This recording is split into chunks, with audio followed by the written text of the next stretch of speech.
Hey everyone, it's Carrie. So I wanted to combine, just do this quick video for you. I just wanted to talk about how I retained length. Number one, apply water regularly. Now, applying water regularly does not mean that you have to actually drench your hair in water, but what you can do is use a spray bottle filled with water, a spray bottle like this, just filled with water, and mist your hair. Those of you who say, you know, your hair is so dry, there's nothing that you can do, don't be afraid to moisturize your hair on a daily basis. Just spritz it with a little bit of water. You can choose to add a leave-in conditioner or just spritz it with water and add some oil to lock in that moisture. I love olive oil. Recently I've added some new oils in the mix, and apart from olive oil I also use sweet almond oil and avocado oil. All you really need to do to moisturize your hair is spritz some water and apply a little bit of oil, especially if you have kinky or curly hair. It's gonna feel so dry because the natural oils that you have aren't able to slide down the strands as it would with someone who has straight hair. So it has to do a lot of, you know, twists and turns and stuff like that because of your curl pattern. So that's why your hair tends to feel really dry and it doesn't get oily very quickly. The second thing is use a wide tooth comb when detangling your hair. When you use a wide tooth comb like this, it's so much easier than when you use a comb that has teeth that are closer together to comb through your hair. Okay, so try to get a wide tooth comb. You can get these at any beauty supply store or anywhere that sells beauty products, and it just makes detangling and combing through your hair a little bit easier. If you have curly to kinky hair, I would suggest detangling your hair when it is wet. I know a lot of times people tell you, you know, don't comb your hair when it's wet, but for curly to kinky hair, it's so important for you to comb your hair when it's wet because it, you know, alleviates some of the breakage, some of the stress that's being put on your hair, and it's just so much easier and more manageable when your hair is wet. Put a little bit of conditioner in your hair and comb through that hair, starting from the ends of your hair and then working up to the roots. Alright, so you'll notice a big difference in the manageability of your hair when you use a wide tooth comb and you start combing your hair from the ends and then comb up to the roots. And also try to like comb your hair in sections. Sectioning my hair has made things so much easier. The third thing is to limit the amount of heat that you apply to your hair. Now, some people, when they go on a hair journey, they completely take out styling tools like the curling iron, the flat irons, things like that out of their regimen, and that's because those kind of products really dry out your hair and may cause split ends and breakage. If you want to retain length, try to like stay away from those type of styling tools, or just limit the amount of times that you use those styling tools until you reach your goal. The fourth thing that is really important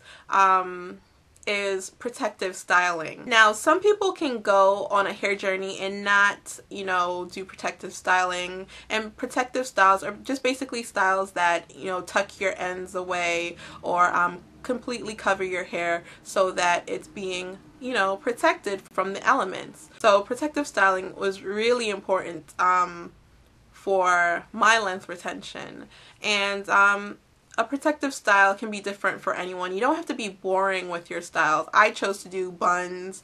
That's what worked for me. It was easy, it was simple, and you can do different types of buns. So that's my style of choice. But you can do braids, twists, you can wear wigs or weaves. But if you do weaves, try to get the full head weave just so that all of your hair is covered, as opposed to having some leave out that you're going to have to straighten to get it to blend with the weave. But those things are all great. And when you're wearing the wigs and the weaves or any kind of protective style, make sure you still take care of your actual hair. You know, still moisturize it, still cleanse it.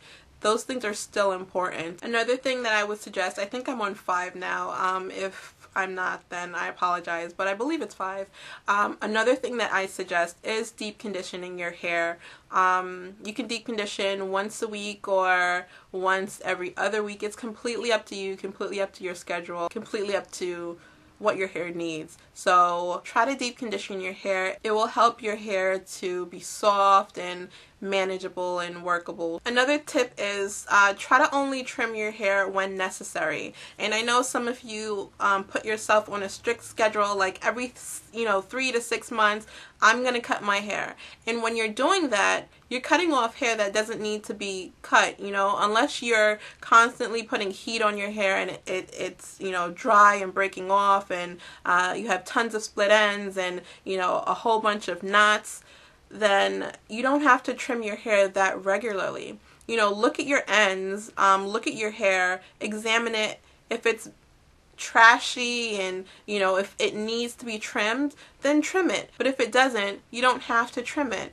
So try not to focus on putting yourself on a trimming schedule, because as your hair grows from the root, you're trimming the ends, so you're not seeing any growth, you're not seeing any progress, because you're cutting off. Your hair is growing and then you're cutting it. Your hair is growing and then you're cutting it, So try to only trim your hair when necessary. Another thing is, don't focus too much on what product I need, what brand I need. It's not about the brand. There's so many brands out there that you can use, and you'll notice if you look at everyone's journey, you'll see different products, and that's because everyone's hair responds to products differently. So it's okay if I'm using Eco Styler Gel and Eco Styler Gel doesn't work for you. Like, that's completely fine.